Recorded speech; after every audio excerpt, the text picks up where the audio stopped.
Hello, everybody. Welcome back. It's Business, and I'm in the Warspite, one of my favorite ships in recent memory. Probably, I think I'm over 80 matches in this already, and only got it a couple weeks ago.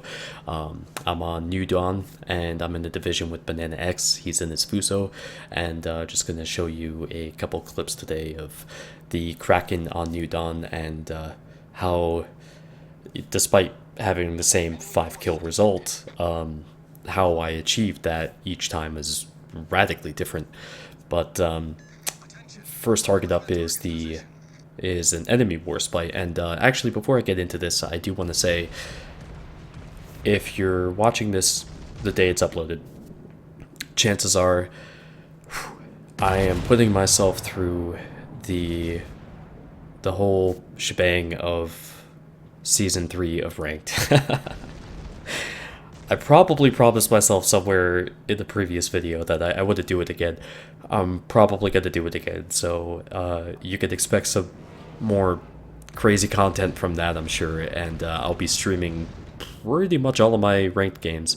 And the fact of the matter is, there's very little reason to play random battle while ranked is still active, at least for the first couple of weeks, because random battles are going to have a pretty significant reduction in the amount of players in the queue. So just something worth mentioning, and everything looks like normal, like it did last season.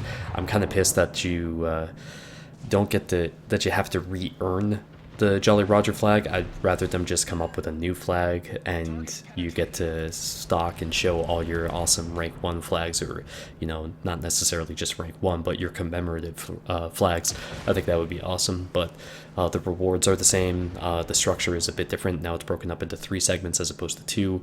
I'll be starting at rank 14 since I achieved rank 1 in season 2, and that means I should be starting off with tier 8 ships, and that was a good salvo. I was trying to cover these guys here in the middle, which unfortunately, as you saw there, Destroyer just got nailed by one of the Furutaka's torpedoes, and yeah, pretty nasty hit there on the Furutaka though.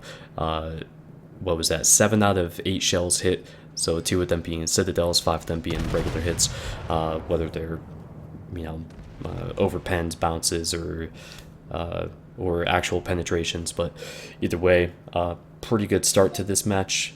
And don't ask me about that sound effect. I've never heard that before. It did not happen in the game, so I can be pretty damn sure that it's just one more bug added to the list of things that happen in replays that I can't really explain. But yeah, so first 3 salvos, I'm at 52,000 damage. Things are looking pretty good. Got a low health Warspite over here I'm trying to finish off. I don't manage to do much of anything to that Omaha, despite having a side to me there. I'm not sure if I was expecting a Citadel or something, but I just didn't follow the shell, so I don't know exactly why I didn't do more damage, but I mean, it was still 7,000 damage, so that's not bad.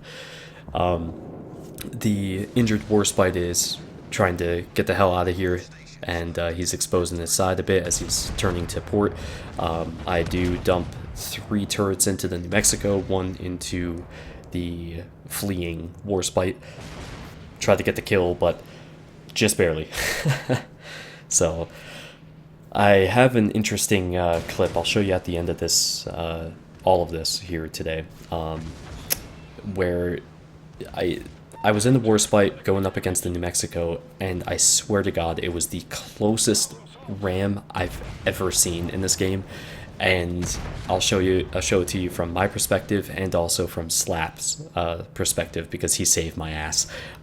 Just butt clenchingly close. I got a couple things like that for you today. So get my rearmost turret in the action there, and then switch back to my front turrets here, so I angle back to try to mitigate damage and maximize my angle. Managed to kill him outright anyways, and there's a Congo over in the bottom right corner, and he gets taken care of. I do attract the attention of their carrier, unfortunately, so I gotta start swinging my rudder around to dodge these torps, and here come the dive bombers as well. Clearly going to not get hit by the torps, so it's time to start searching for other targets. There's a Königsberg. See if I can dump some shots into him, because it'd be pretty cinematic to dodge torps and nuke a enemy ship from across the map. So, and those looked like good hits to me, but I guess they just didn't penetrate properly and hit the citadel. Now, Banana and I are moving into B here in the center, and there's an enemy Minakaze that is harassing him a little bit, and he's gonna do what he should do, and that's turn in towards the island here in the center. I'm talking from the Minakaze's perspective, and then bring his port side to us and try to dump torps into us, because chances are he's not going to be able to get out of B anyways as it is, and you know, especially if he has his smoke on cooldown, or you know, whatever the case may be. So we have all of our guns trained over to him, and you can see a lot of fire coming in at him. Got the secondaries going, and he's still up and running, but my secondaries get another salvo in, and boom, he's down.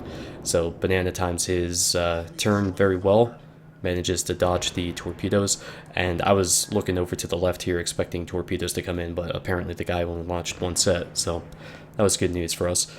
Now there's the Nuremberg that I hit earlier. He's harassing Banana, so I gotta make sure that I get this shot right.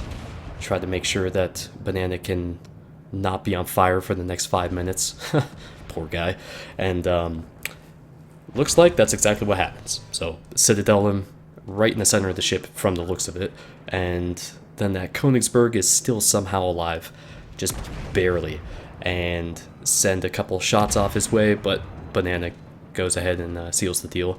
I attract the attention again of the carrier, have the dive bombers come in, and unlike the previous time, the dive bombers hit, and the guy's able to catch me, and he actually gets a good drop here, and manages to get me in a point where I'm not able to do anything about the damage. I really wasn't paying attention to the carrier threat at the time, so naturally I wasn't able to react, but he gets some good damage in me there, and then I go off hunting for him.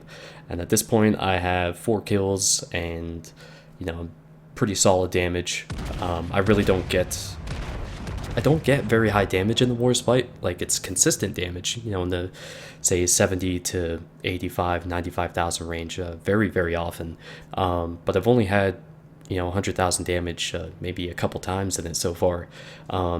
And it's kind of a combination of the fact that, one, there's so many destroyers out there now, and two, at the tiers that I'm at with this ship, a lot of times, you know, these ships have pretty low health, so you get 2 or 3 kills, and, you know, even if you did full damage on them, if they're cruisers, that's only like, you know, 60, 75,000 damage sometimes. So it doesn't, the kills add up, but the damage doesn't. So if you're in a tier 7, tier 8 match, obviously they have larger health pools, and that definitely adds up very quickly.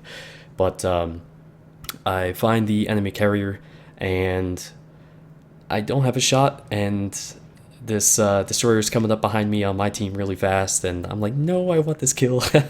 And the salvo comes in from Banana. Look at his position on the map. He's way down to the south. He gets 10,000 damage on the guy, and what is it, I think Confederate right on that salvo too. But I line my guns up here. I'm going to get right into the heart of the ship here, right into the engine, and I'm at a good angle too, so it's going to run through and do a shitload of damage if it penetrates. I got 4 medals on that salvo, so 638,000 credits, 9,500 XP, and this is a double XP event, by the way. And yeah, a lot of medals there. So 2,500 base XP. I think that's actually the highest I've had in this ship.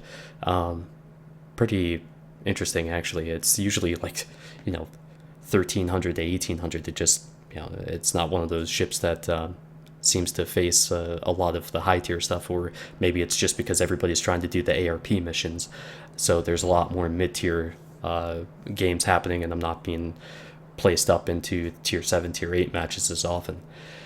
Now, switching up our gears here, I hope you're strapped in for this one because it's good.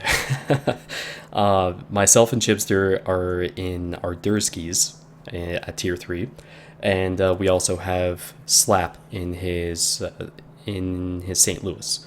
So we're it's a pretty interesting division here, and I really want to get the St. Louis again.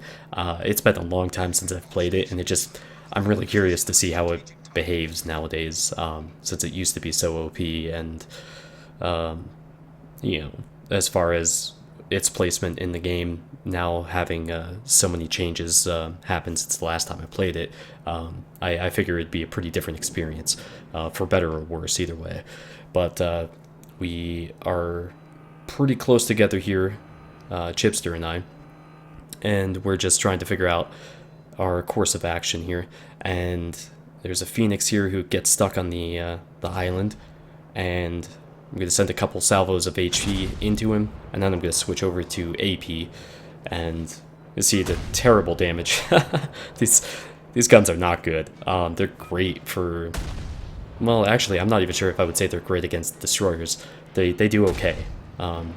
But you'll see that we pretty much stumble into the Wolf's Lair here. The amount of ships that are over here, I think it's actually about 8 or 9 ships, all within like a, 10-kilometer range of us. So, yeah, shit gets crazy really fast. Destroyers off to my right, a few up ahead. See if I can do some damage here, and I'm like, how the hell aren't there torpedoes coming in here? I decided to launch a set of torps right there to prevent anybody from coming up.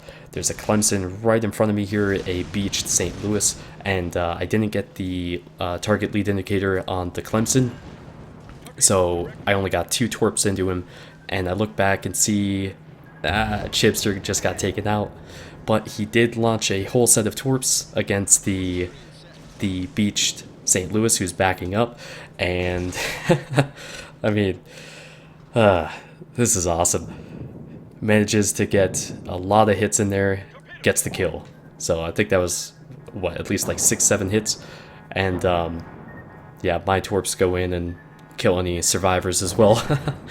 So I split the Clemson's torps, and I set my smoke, and so did he. So if I see anybody right now, they're going to be like 1.5 kilometers away from me. It's going to be almost literal knife fighting range.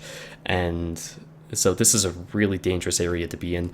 And I decide to head north and try to hit their cap, see if I can spread their team out and draw them back a little bit. There's also a St. Louis in their cap as well, all by himself. So decide to head that way.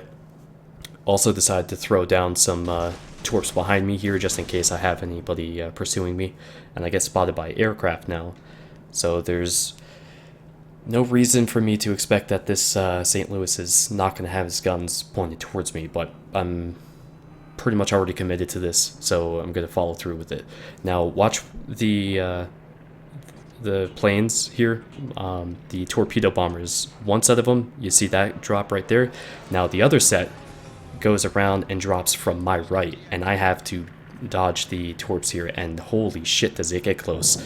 So I commit to the chicken maneuver here, bring my port side around and dump everything I've got, and I'm going to switch over to my other camera here and watch a few things. One, look at the water. Like, damn, it almost takes the ship out itself. And then, damn, I get so close to getting TK'd by my team carrier. So, and then there's, of course, a Wyoming here trying to pick a fight with me, and I'm just trying to get the hell out of here. And my intention's just to try to get close to the island. And obviously I'm trying to avoid getting hit by these big ass shells because they're gonna hurt like crazy on this tiny little destroyer. And ooh, just barely missed that. So I'm heading back south, see if I can re-engage the enemy here and get one last salvo off against the Wyoming. And of course I don't start a fire because these shells are terrible at that, but find the Phoenix here, who apparently beached himself as well. I don't know what the hell's up with this area, but everybody wants to beach themselves.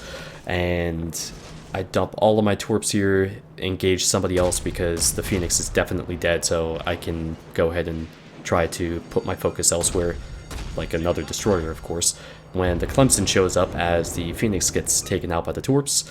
And now I gotta do some work here because I am afraid of, you know, a tier 4 Clemson. Its guns are solid. If he's going to be shooting at me, I'm going to be in a world of hurt very quickly. So good solid cannons on these low tier US not battleships, destroyers. But managed to take him out. He never even fired at me there. So I was getting fired at more by the battleships and whatnot. But there's a big salvo that comes in. Ooh, narrowly avoided getting wiped out completely. And then another destroyer, gotta deal with him. Looks like a Isakaze or Wakataki, either way. Managed to get the kill, and now I have to dodge his torps while I'm closing on the enemy of Wyoming and trying to bring my torpedoes around. And this also helps big time because I... Actually, wait, no. Yeah, I almost died here, that's right. So I get the torps off, boom, lift his stern up out of the water with the impact, get the Kraken, hell yeah. So I decided to pop my smoke here and come to a stop and start engaging their Langley.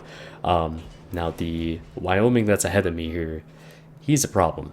And the thing is, after killing all these ships here, there's a vacuum of my team's ships. So they aren't in a position to really move up too quickly because, you know, also this is a pretty low tier match. None of the ships really move too quickly. But in this instance, it's kind of crappy because it makes me a very easy target for this battleship up ahead, who, you know, he's done a good job keeping me at arm's length, and also, you know, he's landed some pretty decent hits against me. I figured this guy's engaging somebody else, so I decided to rush in after him and try to work on the Langley a bit more and try to get his engines. And you'll see me move my aim a little further back to try to get his engines specifically. And let's see, where is it? Try to actually, I think do I switch to AP or do I not? I don't. And you hit that backside there, like underneath the little side stacks. Boom, there it is. And that helps quite a bit because I have my teammate in the destroyer off to my right. He's in the Clemson and trying to help him out, and unfortunately I get taken out. So the guy turned around, had his rearmost turrets aiming my way and managed to knock me out. But I will say, this guy, Henrique 11, huge balls, huge massive balls. So he goes in after all these battleships pretty much alone, and what he does here with this Miyogi, yeah, we were blowing up the chat rooting for this guy. He gets so close that the Miyogi can't even aim low enough to hit him. And he doesn't bother with the torps against him. He's focused on that damn Wyoming. And, you know, it's just amazing seeing this happen. And he's just hustling. He's got his target, you know, locked in. He's going to make this happen. And I have to applaud this guy for his courage. I mean, this was just an awesome example of how much fun lower tier matches can really be, because you can't predict this type of crap, you know. And he dodged a whole salvo from the guy, manages to get a couple torps in, boom, gets the kill. And I'm sorry, I'll correct myself, it's a Wix, not a Clemson. They pretty much look the same, all right. So yeah, we at this point, you know, we were hanging on to a thread here. Myself, Slap, and Chibster, I think, were the only ones who actually had kills up at the moment I died. So nobody else on our team had killed anybody yet. So at this point, we were just waiting for the rest of the team to catch up to finish what we started. And our battleship there seals the deal against that guy, and we're gonna have Henrique turn back around and re-engage the Miyogi. And yeah, I gotta say, you know, just bravo to you, man. You played that extremely well. I'm sure you were just flying by the seat of your pants, and you know, not that I think he'd is watching this, but I don't know, maybe somebody will see him in the game and be like, dude, you were awesome. You know, hopefully he'll feel good about that. But I was definitely hoping that he got this kill and not anybody else, because he deserved it for for doing what he did against this Myogi, and you know, just hustling in. And oh man, that's just awesome. I love this type of stuff. So just to watch it again from a different angle. Comes in, there's the shot. Yeah, just too close for the Myogi to be able to lower his turrets any further. And I think that's happened a few times in real life too. Which is amazing that anybody could have the balls in real life to do that. But Kraken with 13 torpedo hits, 5 kills, of course, devastating strike. You know, just low tier match, just a lot of fun. Not a terrible amount of XP or damage, but you know, that's only part of it. It's just a lot of fun for me playing at this tier. Alright, so I'll be leaving this with the clip that I mentioned earlier with the Warspite and the New Mexico and how I had my ass saved. And I was initially gonna go for the ram here, but I was trying to kill him and avoid it if I could. I just couldn't kill him. I couldn't do any damage. Nothing significant, at least. But yeah, I will be streaming today at 3 p.m. Eastern. Most likely going to just do ranked. So if you want to join and check things out, if you want to have any questions answered while we're streaming, feel free. Or you could do that in YouTube, the comment section here. Feel free to. And here's the salvo that saves me. Not this one, but that one. Oh my god. We're going to see this from Slap's perspective as well. He does run the field of view mod, so he sees a bit more. I think it's actually part of Aslan's mod pack, where you can zoom out a little further, so it's a bit different though, see? But anyways, yeah, feel free to leave some feedback, and I'll try to get to it as soon as I can, of course. I hope everything goes well for your first few matches in ranked, and I suspect I'll see a lot of you guys there. If not, I'll see you back here in the comment section or on Twitch. But thanks for watching, guys, and take care. I'll see you next time.